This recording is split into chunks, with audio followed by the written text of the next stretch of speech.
Saharim Tovim, boa tarde, Shalom, Shalom. Nós vamos ver o livro da Tanakh, da Sefer, o livro do profeta Shemuel Bet, segundo Samuel, capítulo 21 em diante. Vaihi Ra'av Bimei David Shalosh Shani Shana Achare Shana Vayevakesh David et Pene Adonai Vayomer Adonai El Shaul Ve'el Beit Adani Al Asher Emiti eti Agivonim Vaikra Ameler La Gevionim Vayomer Alechem Ve Agivonim Lo Mi Bene Israel Emach Ki im Mieter Aimori Uvene Israel Nishbeu Lachem Vaivakeshi Shaul Lechakotam Bekanoto Livine Israel Vihuda Vayomer David el Agivonim ma Eese lachem uvama achaper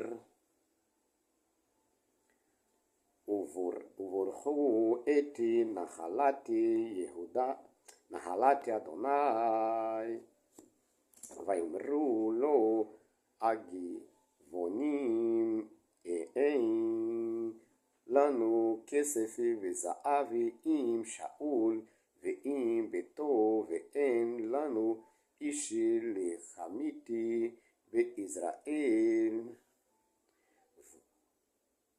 ויאמר מה אתם אומרים אעשה לכם ויאמרו אל המלך האיש אשר כי לנו ואשר דמה לנו נשמדנו מהתייצב בכל גבול ישראל יותן לנו 7 אנשים מבניו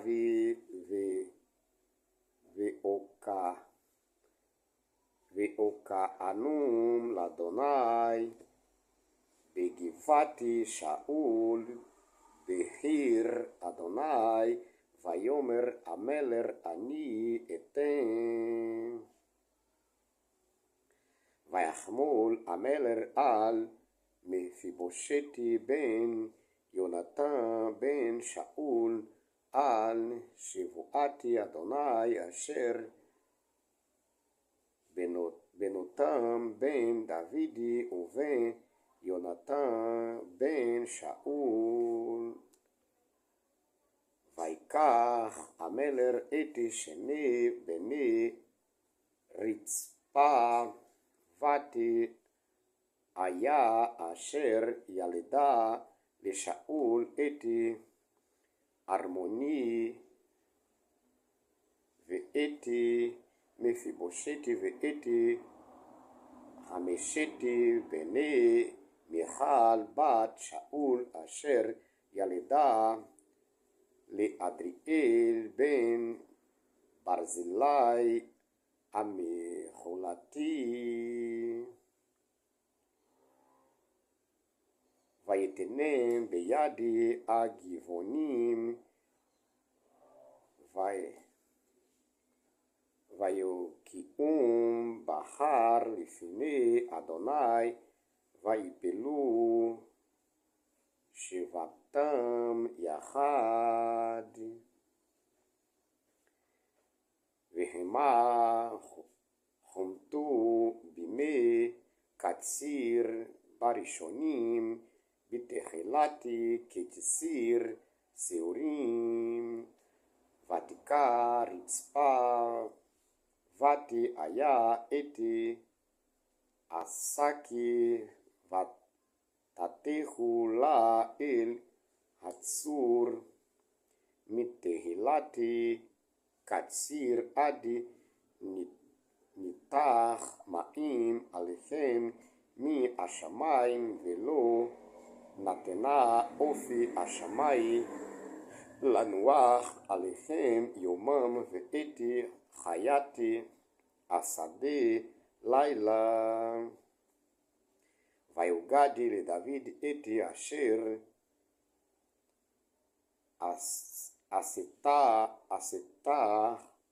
רצפה, ותהיה פלגשי שאול. וילך דוד ויכה את עצמותי שאול, ואת עצמותי יונתן בנו, ואת בעלי יבשי גלעדי אשר גנבו אותם מרחובי בית שם, אשר תלאום שמה פלשתים ביום הכותי פלשתים את שאול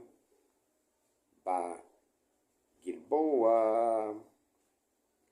ויעל משם את עצמותי שאול, ואת עצמותי יונתן בנו, ויאספו את עצמותי המוקעים, ויקברו את עצמותי שאול ויונתן בנו בארץ בנימין, בצלע בקבר קיש אביבי, ויעשו כל אשר כסבה המלך, ויעתר אלוהים לארץ אחרי כן. ותהי עודי מלחמה לפלשתים את ישראל, וירד דוד ועבדיו עמו, וילחמו את פלשתים, ויעף דוד.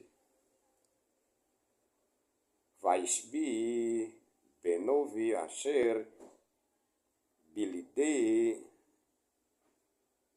ערפה, ומשקל כנו 300 משקל נחושת, והוא חגור חדשה. ויאמר לחקות את דוד, ויעזור לו אבישי בן צרויה, ויך את הפלשתי וימיתהו. אז נשבעו אנשי דוד לו לאמור, לא תצא עוד איתנו למלחמה, ולא תכבה את נר ישראל. ויהי אחרי כן, ותהי עוד המלחמה בגובי עם פלשתים, אז היכה סיבחי אחושתי את ספי אשר בלידי ערפה. ותהי עוד המלחמה בגובי עם פלשתים, וירא אלחנן בן ירא הורגים ביתי חלחמי את Goliati, Agiti, Ve'etz, Hanito, Kimnor, Oregim, Vatehi, Odi Milchama, Begati, Vayehi, Ishi, Madon, Ve'etz Beoti, Yadavi, Ve'etz Beoti, Raglavi, Sheshi, Vasheshi, Ezrim, Ve'arba, Mispar, Ve'gam, Hu, Yoladi, Leharafa, Vayecharefi, Eti Israel, Vayakehu, Yonatan, Ben, Shimeach, Ahi, David, Eti Arbaati, Elech, Yuledu, Leharafa, Begati, Vaipelu, Veyadi David, Uveyadi Avadav.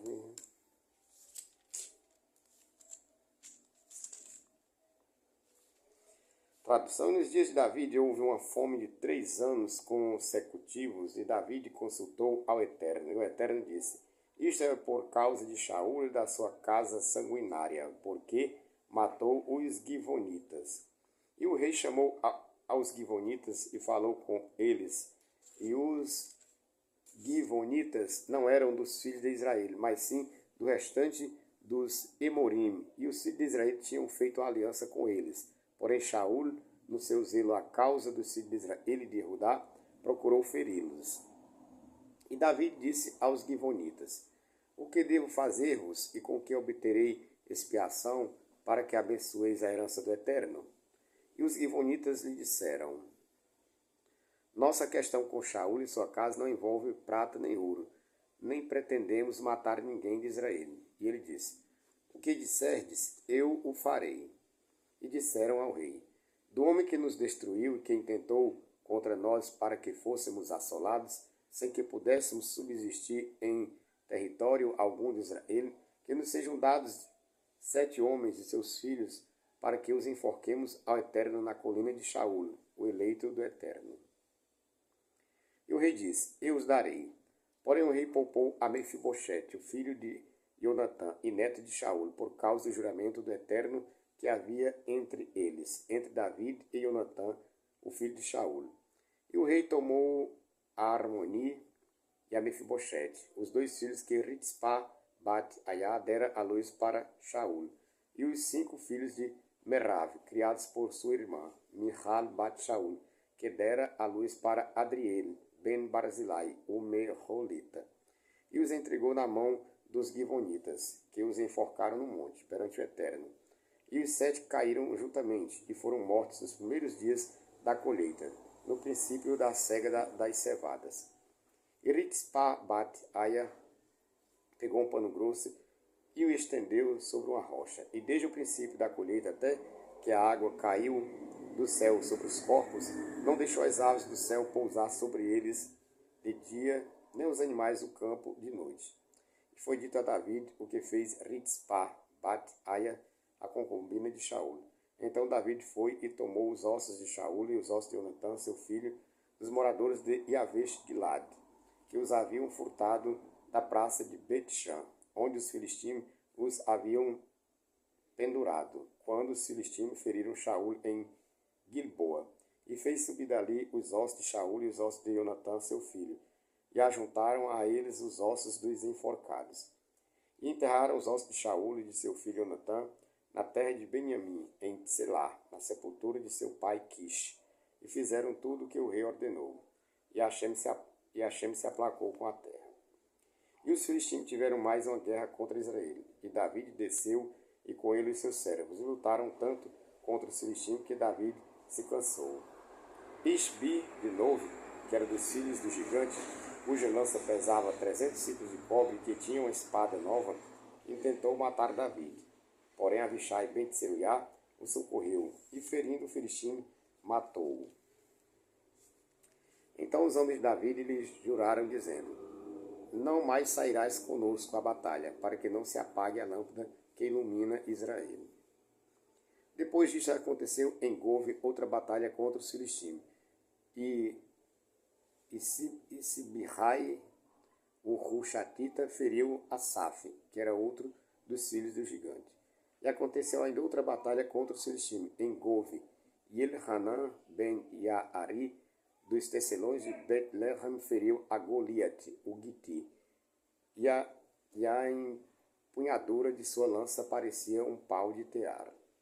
E aconteceu mais uma batalha em Gat, e lá havia um homem de alta estatura que tinha 6 dedos em cada mão e em cada pé, 24 ao todo, e que também era descendente do gigante. E ele insultou a Israel, e Ionatan ben Shimi, irmão de David, o feriu. Os 4 que nasceram ao gigante em Gat caíram pela mão de David e pela mão de seus servos.